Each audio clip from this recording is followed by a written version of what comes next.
ঠাকুরগাঁয়ে mulching বা মাচা পদ্ধতিতে তরমুজ চাষ করে লাভবান হচ্ছেন চাষিরা। আর এ কারণে আধুনিক এই পদ্ধতিতে তরমুজ চাষের পরিধি বাড়ছে।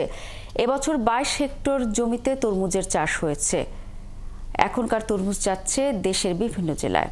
তানভীর হাসনের তানুর তথ্য ছবিতে প্রতিবেদন।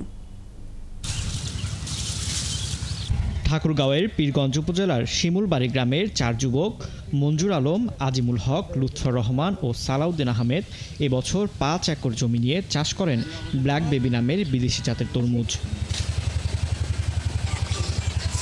তারা জানান, গ্রীষ্মকালে আধুনিক এই পদ্ধতিতে চাষ করা তরমুজের চারা রোপণের 50 থেকে 55 দিনের মধ্যে ফলন পাওয়া যায়। এর স্বাদও অনেক ভালো, বাজারেও এর চাহিদা রয়েছে। ঠাকুরগাঁওয়ে মূলত black baby 1, black baby 2, sweet black baby, অনুভব ও মেহরুন কিং জাতের গ্রীষ্মকালীন বিদেশি জাতের তরমুজ উল্লেখযোগ্য হারে চাষ হচ্ছে।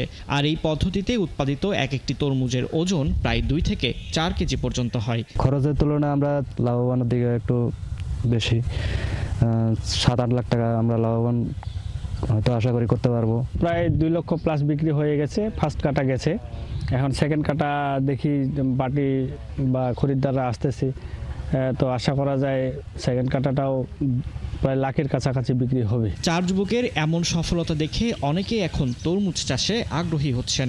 আমরা কালা তরমুজ বলি আমরা গ্রামে। এই তরমুজ মানে বিভিন্ন ডিস্ট্রিক্টে চলে যায়।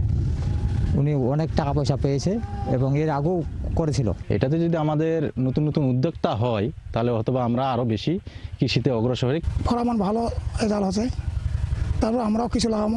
আগামীতে আমরাও করব এইরকম আবাদ। উদ্যোক্তা হওয়ার জন্য, শেখার জন্য আসছি। এই তরমুজটা খুবই সুন্দর হয়েছে বা দেখি আমরা খুবই শান্তি পেলাম। কৃষি কর্মকর্তা বলছেন, এভাবে তরমুজ চাষে চাষিদের সব ধরনের সহায়তা করা হচ্ছে। আগামীতে এর চাষ আরও বাড়বে বলে আশা করছেন তিনি। এই তরমুজ চাষ করার ক্ষেত্রে কৃষকদেরকে আমরা কৃষি সম্প্রসারণ অধিদপ্তরের পক্ষ থেকে প্রতিনিয়তই তাদেরকে কারিগরি বিষয়ে পরামর্শ প্রদান করে যাচ্ছি। বিশেষ করে সেগুলো সেচ, সার ব্যবস্থাপনা, রোগ পোকা ব্যবস্থাপনার বিষয়ে। 2021 সালে মালচিং পদ্ধতিতে জেলায় মাত্র 3 হেক্টর জমিতে বিদেশি জাতের এসব তরমুজ চাষ হয়, কিন্তু 2024 সালে এর চাষ বেড়েছে 22 হেক্টরে।